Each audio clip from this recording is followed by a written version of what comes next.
ഇന്ത്യയുടെ പ്രതിപക്ഷ നേതാവ് രാഹുൽ ഗാന്ധിക്കെതിരെ തുറന്ന യുദ്ധം പ്രഖ്യാപിച്ചുകൊണ്ട് സീനിയർ സിറ്റിസൺസ് രംഗത്തേക്കെത്തുന്നു. അതായത് മുൻ ജഡ്ജിമാര്, അതുപോലെ തന്നെ സൈനിക മേധാവികൾ, അംബാസഡർമാർ എന്നിവരൊക്കെ ഉൾപ്പെടുന്ന ഒരു വലിയ കൂട്ടം നീണ്ട ഒരു നിവേദനം ഭരണകൂടത്തിന് സമർപ്പിക്കുകയാണ്. രാഹുൽ ഗാന്ധി ഇന്ത്യൻ ഭരണകൂടത്തിനെതിരായിട്ടുള്ള നിലപാട് സ്വീകരിക്കുന്നു, നമ്മുടെ ഭരണഘടനയെ പുച്ഛിക്കുന്നു, സൈന്യത്തെ ലോകത്തിന് മുന്നിൽ അവമതിക്കുന്നു. അങ്ങനെയുള്ള ഒരാളെ എന്തിനാണ് ഇന്ത്യൻ പൗരൻ എന്ന് പറഞ്ഞിട്ട് നമ്മൾ സംരക്ഷിക്കുന്നത്? രാഹുൽ ഗാന്ധി ഇന്ത്യൻ പൗരനല്ല, അയാൾ വിദേശത്തേക്ക് പോകട്ടെ, അയാളെ പുറത്താക്കണമെന്നാണ് പറയുന്നത്. മിസ്റ്റർ രാഹുൽ ഗാന്ധി, നിങ്ങൾ ഇന്ത്യൻ ഭരണഘടനയെ, നമ്മുടെ ഇലക്ഷൻ കമ്മീഷന്റെ പ്രവർത്തനങ്ങളെയൊക്കെ തന്നെ വളരെ മോശമായി ചിത്രീകരിക്കുന്നു.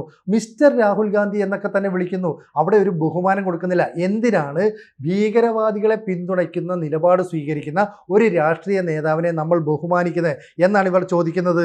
മാത്രമല്ല, ഈ എസ് എൻ ദിൻഗ്ര, അതായത് ഡൽഹി ഹൈക്കോടതിയിലെ മുൻ ജഡ്ജാണ്, അതുപോലെ തന്നെ ജാർഖണ്ഡിലെ മുൻ DGP ഉണ്ട്, നിർമ്മൽ കുമാർ IPS, ഇവരുൾപ്പെടെ ഏതാണ്ട് 272 പേർ ഒപ്പിട്ട ഒരു ഭീമ ഹർജിയാണ് ഇപ്പോൾ ഭരണകൂടത്തിന് നൽകിയിരിക്കുന്നത്. 16 ജഡ്ജിമാർ ഇതിനകത്തുണ്ട്, 14 അംബാസഡർമാരുണ്ട്, 133 മുൻ സൈനിക മേധാവികളുണ്ട്. ഇവർക്കൊന്നും രാഹുൽ ഗാന്ധിയുടെ ഈ നിലപാടിനോട് യോജിക്കാനേ കഴിയുന്നില്ല. ഇന്ത്യൻ ആർമിയുടെ പോരാട്ട വീര്യത്തെ, നേട്ടത്തെ ഒന്നും ഉൾക്കൊള്ളാൻ കഴിയാത്ത ഒരു ആള്. മാത്രമല്ല, അതിനെ ചോദ്യം ചെയ്യുകയാണ്. ഓപ്പറേഷൻ സിന്ദൂറുമായി നമ്മൾ മുന്നേറിയ സമയത്ത്, പാകിസ്ഥാനെ തകർത്തെറിഞ്ഞ സമയത്ത് നമ്മുടെ സൈന്യത്തെ അഭിനന്ദിക്കാൻ രാഹുൽ ഗാന്ധി തയ്യാറാകുന്നില്ല, സൈന്യത്തിനൊപ്പം നിൽക്കാൻ തയ്യാറാകുന്നില്ല. ഏത് രാഷ്ട്രീയ നേതാവാണെങ്കിലും രാജ്യത്തിനൊരു പ്രതിസന്ധി ഉണ്ടാകുമ്പോൾ ആ ഭരണകൂടത്തോടൊപ്പം നിൽക്കുന്നു. അതാണ് ഒരു ലീഡർഷിപ്പ് ക്വാളിറ്റി. ഇവിടെ ചോദിക്കുന്നത് എന്താ? ഇന്ത്യയുടെ എത്ര യുദ്ധവിമാനം പാകിസ്ഥാൻ അടിച്ചിട്ടു, പാകിസ്ഥാൻ യുദ്ധത്തിൽ മേൽക്കൈ നേടി എന്നൊക്കെ പറഞ്ഞ് നമ്മളെ അവമതിക്കുകയാണ്. കൂടാതെ ഡൊണാൾഡ് ട്രംപ് പറയുകയാണ് ഇന്ത്യൻ സമ്പദ് വ്യവസ്ഥ ഒരു ചത്ത സമ്പദ് വ്യവസ്ഥയാണ്. ഉടനെ രാഹുൽ ഗാന്ധി അതിനെ കൈയടിക്കുന്നു. ശരിയാണ്, ഇന്ത്യയുടെ സമ്പദ് വ്യവസ്ഥ ചത്തതാണ്. പക്ഷേ ലോകത്തിലെ 4ാമത്തെ സമ്പദ് വ്യവസ്ഥ എന്ന നിലയിൽ നമ്മൾ കുതിച്ചു കയറുകയാണ്. ആ രാഹുൽ ഗാന്ധി പറയുന്നത്, ട്രംപേ, നീ നിന്റെ കാര്യം പോയി നോക്ക്, അമേരിക്കയിലെ കാര്യങ്ങൾ തീരുമാനിച്ചാൽ മതി, ഞങ്ങളുടെ കാര്യം തീരുമാനിക്കാൻ ഞങ്ങളുടെ രാജ്യത്തിനറിയാം എന്നൊരു മറുപടി പറഞ്ഞിരുന്നുവെങ്കിൽ എത്ര ആളുകൾ ആ പ്രതിപക്ഷ നേതാവിനെ സ്വീകരിച്ചേനെ. ഇവിടെ ഇന്ത്യയുടെ വികസന നയങ്ങളെ, ഭരണഘടന സംവിധാനങ്ങളെയൊക്കെ തന്നെ പുച്ഛത്തോടെ കാണുന്ന ഒരു നേതാവായിട്ട് രാഹുൽ ഗാന്ധി മാറുകയാണ്. കാരണം ഇദ്ദേഹത്തിന് രാഷ്ട്രീയ പ്രവർത്തനം എന്നത് പരമ്പരാഗതമായി കൈകിട്ടിയ ഒരു ഒരു പദവിയാണ്. ഇപ്പം നെഹ്റു പ്രധാനമന്ത്രിയായി കഴിഞ്ഞു, പിന്നീട് അധികാരം മകൾ ഇന്ദിരയിലേക്ക് കൈമാറുന്നു, പിന്നീട് ഇന്ദിര കഴിഞ്ഞു കഴിഞ്ഞാൽ അത് മകൻ രാജീവിലേക്ക് കൈമാറുന്നു. അല്ലാതെ മറ്റു കോൺഗ്രസ് നേതാക്കളിലേക്ക് പോകരുത്. ഇതൊരു കുടുംബാധിപത്യമാണ്. ഈ രാജീവ് ഗാന്ധി കൊല്ലപ്പെട്ടതിന് ശേഷം അത് സോണിയയിലേക്ക് എത്തുന്നു. സോണിയയ്ക്ക് പ്രധാനമന്ത്രിയാകാൻ പറ്റാതിരുന്നത് ഇവിടുത്തെ പ്രതിപക്ഷ രാഷ്ട്രീയ പാർട്ടികളുടെ ശക്തമായ എതിർപ്പ് കൊണ്ടാണ്. പിന്നീട് അത് രാഹുലിലേക്ക് എത്തുന്നു. രാഹുലിലേക്ക് എത്തിയപ്പോൾ ഏതാണ്ട് കാര്യം പൂർണ്ണമായി. കാരണം 50 വർഷം രാജ്യം ഭരിച്ചു മുടിച്ച ഒരു പാർട്ടിയായിട്ട് കോൺഗ്രസ് അങ്ങ് മാറുകയാണ്. മാത്രമല്ല, വിദേശ ശക്തികളുടെ കയ്യിലെ കളിപ്പാവയായിട്ടും രാഹുൽ ഗാന്ധി മാറുന്നു. നമ്മുടെ സാമൂഹ്യ നിരീക്ഷകരൊക്കെ സോഷ്യൽ മീഡിയയിൽ എഴുതിയ ചില പോസ്റ്ററുകൾ കാണണം.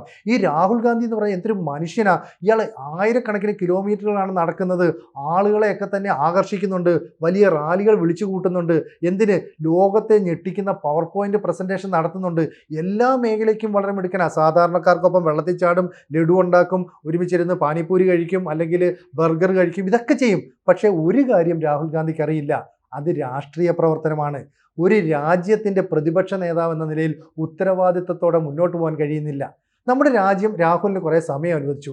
ആ സമയത്തിലൊന്നും തന്നെ തനിക്ക് മികച്ച ഒരു നേതാവാണ്, കോൺഗ്രസ് പാർട്ടിയെ നയിക്കാൻ കഴിവുള്ള ആളാണ് എന്ന് പെർഫോം ചെയ്യാനായിട്ട് രാഹുൽ ഗാന്ധിക്ക് ഇതുവരെ സാധിച്ചിട്ടില്ല.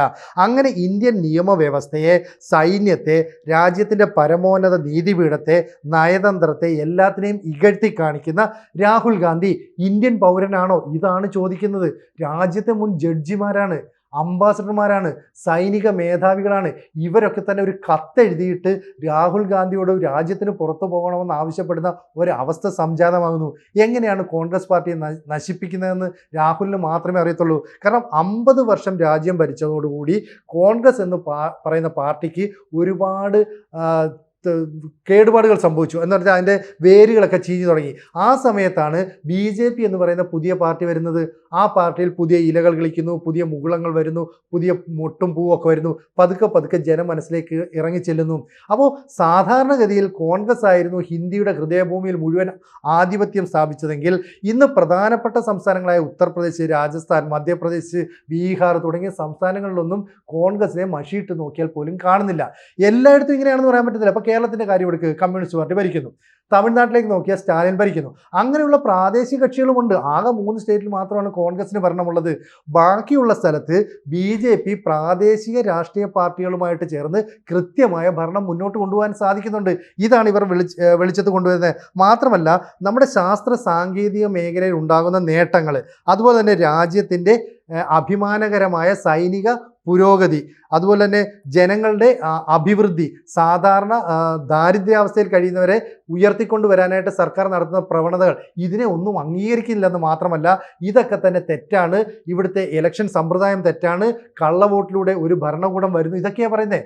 അപ്പോൾ കഴിഞ്ഞ 11 വർഷം കൊണ്ട് ഏതാണ്ട് 50 കോടിയോളം വരുന്ന ജനങ്ങളെ ദാരിദ്ര്യത്തിൽ നിന്ന് മുകളിലേക്ക് ഉയർത്തിക്കൊണ്ടുവരാൻ ഒരു ഭരണകൂടത്തിന് കഴിഞ്ഞിട്ടുണ്ടെങ്കിൽ ആ ഭരണകൂടത്തിൻ്റെ വളർച്ചയെ അഭിനന്ദിക്കണം. അത് കഴിയുന്നില്ല എന്നുള്ളതാണ് രാഹുൽ ഗാന്ധി നേരിടുന്ന ഏറ്റവും വലിയ പ്രതിസന്ധി. ഇവിടെ ഇന്ത്യയും പാകിസ്ഥാനും തമ്മിൽ ഓപ്പറേഷൻ സിന്ദൂർ നടക്കുമ്പോൾ പാകിസ്ഥാൻ പറയുന്ന കാര്യങ്ങൾക്ക് പിന്തുണ നൽകുകയാണ്, അല്ലെങ്കിൽ അവർ പറയുന്നതാണ് ശരിയെന്ന് വെക്കുന്നു. ഇവിടെ കേരളത്തിലെ കാര്യം എടുക്കും. ഇപ്പോൾ പോപ്പുലർ ഫ്രണ്ട് കേരളത്തിൽ വലിയ പ്രശ്നങ്ങൾ സൃഷ്ടിച്ചു, രാജ്യമൊട്ടാകെ സൃഷ്ടിച്ചു. അങ്ങനെ പോപ്പുലർ ഫ്രണ്ട് എന്ന് പറയുന്ന തീവ്രവാദ ഭീകരവാദ ആശയങ്ങളുള്ള സംഘടനയെ നിരോധിക്കാൻ ഇന്ത്യ ഗവൺമെൻറ് തീരുമാനിച്ചു. ഉടനെ രാഹുൽ എന്താ പറയുന്നത്? കോൺഗ്രസ് സർക്കാർ അധികാരത്തിൽ വന്നാൽ ഞങ്ങൾ പോപ്പുലർ ഫ്രണ്ടിൻ്റെ നിരോധനം മാറ്റും. അപ്പം ഒരു രാജ്യത്തെ ജനങ്ങൾ മുഴുവൻ ഭീകരവാദത്തെ, തീവ്രവാദത്തെ തള്ളി പറയുമ്പോൾ കോൺഗ്രസിൻ്റെ നേതാവായ രാഹുൽ ഗാന്ധി അതിനെ പിന്തുണയ്ക്കുന്നു. മാത്രമല്ല ഇവിടെ ഏതാണ്ട് ഭൂരിപക്ഷമുണ്ട് എന്ന് കരുതപ്പെടുന്ന ഹിന്ദു ജനവിഭാഗത്തെ അല്ലെങ്കിൽ അവരുടെ നിലപാടുകളെ പൂർണ്ണമായിട്ടും ഇകഴ്ത്തി കാണിക്കാനാണ് രാഹുൽ ശ്രമിക്കുന്നത്. എല്ലായ്പ്പോഴും ന്യൂനപക്ഷ വോട്ടുകൾ നേടിക്കൊണ്ട് അധികാരത്തിലേറിയ ഒരു തന്ത്രം ഈ നെഹ്റു കുടുംബത്തിനുണ്ട്. കോൺഗ്രസിൻ്റെ പാരമ്പര്യവും അതാണ്. പക്ഷേ കാലം മാറിയതിനനുസരിച്ച് ആളുകൾ സംഭവങ്ങളൊക്കെ തിരിച്ചറിയാൻ തുടങ്ങി. ഇപ്പം കേരളത്തിൽ വന്ന് പ്രധാനപ്പെട്ട പത്രങ്ങളിൽ വലിയ തലക്കെട്ട് സൃഷ്ടിക്കാൻ രാഹുൽ ഗാന്ധിക്ക് കഴിയും. എന്തുകൊണ്ട്? നോർത്ത് ഇന്ത്യയിൽ മത്സരിച്ച് പരാജയപ്പെട്ട രാഹുലിനും പ്രിയങ്കയ്ക്കും ഒടുവിൽ വിജയിക്കാനായിട്ട് കേരളത്തെ ആശ്രയിക്കേണ്ടി വരുന്നു. ഇവിടുത്തെ മാധ്യമങ്ങൾ അങ്ങനെ സഹായമൊക്കെ ചെയ്തു കൊടുക്കും. അതിനപ്പുറത്തേക്ക് വലിയ സഹായങ്ങൾ ഈ രാഹുൽ ഗാന്ധിക്കൊന്നും കിട്ടുന്നില്ല. അതുകൊണ്ടാണ് സ്വന്തം രാജ്യത്ത് പ്രതിസന്ധി ഉണ്ടാകുമ്പോൾ ഏത് രാഷ്ട്രീയ പാർട്ടിയും നേതാക്കളും ആ രാജ്യത്തിനൊപ്പം നിൽക്കുക എന്നുള്ള സാധാരണ നിയമങ്ങൾ പോലും രാഹുൽ ഗാന്ധിക്ക് പാലിക്കാൻ കഴിയാത്തത്. അതുകൊണ്ട് ഇങ്ങനെ ഒരാളെ നമുക്ക് വേണ്ട എന്ന് മുൻ ജഡ്ജിമാരും അംബാസഡർമാരും ഒപ്പം മുൻ സൈനിക മേധാവിയും ഒക്കെ നിലപാടെടുക്കുമ്പോൾ എന്തുകൊണ്ടാണ് ജനങ്ങൾ കൂട്ടത്തോട് അതിനൊപ്പം നിൽക്കുന്നത്? അത് ഇനിയെങ്കിലും രാഹുൽ ഗാന്ധി മനസ്സിലാക്കണം. അല്ലെങ്കിൽ ഇനി കോൺഗ്രസിന് ഇവിടേക്ക് തിരിച്ചു വരാൻ കഴിയില്ല. ഇപ്പോൾ BJP അധികാരത്തിലെത്തി. ഈ രീതി പോയാൽ ഒരു 10-20 വർഷം കൂടെ BJPക്ക് തന്നെ ഭരിക്കാൻ കഴിയും.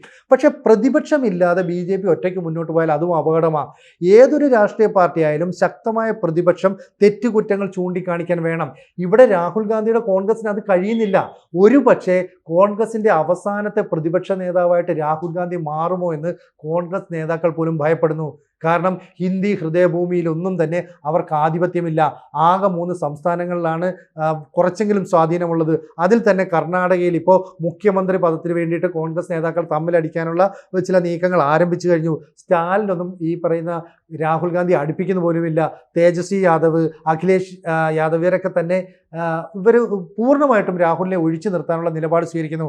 അതുകൊണ്ട് ഇന്ത്യയിൽ രാഹുൽ ഗാന്ധിക്ക് യാതൊരു സ്വാധീനവും ഇല്ലാത്ത ഒരു കാര്യത്തിലേക്കാണ് പോകുന്നത്. അപ്പം നല്ല ഒരു നേതാവാണെന്ന് തെളിയിക്കാനുള്ള അവസരങ്ങളെല്ലാം നഷ്ടപ്പെടുത്തിയ രാഹുൽ ഇനി അങ്ങനെ ഒരു അവസരം കിട്ടുമെന്ന് പ്രതീക്ഷിക്കുകയേ വേണ്ട. അതുകൊണ്ട് കോൺഗ്രസ് എന്ന പാർട്ടി ഇനിയെങ്കിലും രക്ഷപ്പെടണമെങ്കിൽ ഒരു മികച്ച പ്രതിപക്ഷ നേതാവിനെ, മികച്ച ഒരു നേതാവിനെ വളർത്തിക്കൊണ്ട് വരണം. അതിനുള്ള സാധ്യതയുണ്ടോ? അതിനൊന്നും ഇനി സമയമില്ല. ഇന്ത്യ വിരുദ്ധ നിലപാടുകൾ എടുക്കുന്ന, നമ്മുടെ ഇലക്ഷൻ കമ്മീഷനെ കുറ്റപ്പെടുത്തുന്ന, സൈന്യത്തെ ഏറ്റവും മോശമായ ഭാഷയിൽ വിമർശിക്കുന്ന ഒരു നേതാവ്, ഒരു കോൺഗ്രസ്സുകാരൻ ഇനി ഈ രാജ്യത്ത് വേണ്ട. ഇയാളെ രാജ്യത്തിന് പുറത്താക്കൂ. ഇയാൾക്ക് വിദേശ പൗരത്വം ഉണ്ടെന്നാണ് പറയുന്നത്. അപ്പം ഇന്ത്യൻ പൗരനല്ല, എന്ന് പോലും പറയുന്ന ഒരു നിലയിലേക്ക് കാര്യങ്ങൾ എത്തി. ഇത്രയും അധപ്പതിച്ചു കൊണ്ടിരിക്കുന്ന കോൺഗ്രസ് പാർട്ടിക്ക് രാഹുലിനെ മാറ്റി മുന്നോട്ട് പോകാൻ കഴിയുമോ എന്നുള്ളത് ബി ജെ പിയും ശ്രദ്ധയോടെ വീക്ഷിക്കുന്നുണ്ട്. കാരണം ബി ജെ പിയുടെ നേതാക്കളെല്ലാം തന്നെ ഒരുപിടി നേതാക്കളാണ് ഇപ്പോൾ മോദിക്ക് ശേഷവും അണിയറയിൽ ഒരുങ്ങി നിൽക്കുന്നതെന്നാണ് ഇപ്പോൾ നമുക്ക് മനസ്സിലാകുന്ന കാര്യം. എന്തായാലും രാഹുലിനെതിരെ ഇത്രയും ഉയർന്ന ഉദ്യോഗത്തിലൊക്കെ ഇരുന്ന ആളുകൾ ഒരു ഭീമ ഹർജി സമർപ്പിക്കുന്നു. അതിനോട് വലിയ ജനകീയ പിന്തുണ ഉണ്ടാകുന്നു. ഇതെല്ലാം തന്നെ രാഹുലിൻ്റെ അടിത്തറ ഇളക്കുന്നു എന്നാണ് മനസ്സിലാക്കുന്നത്.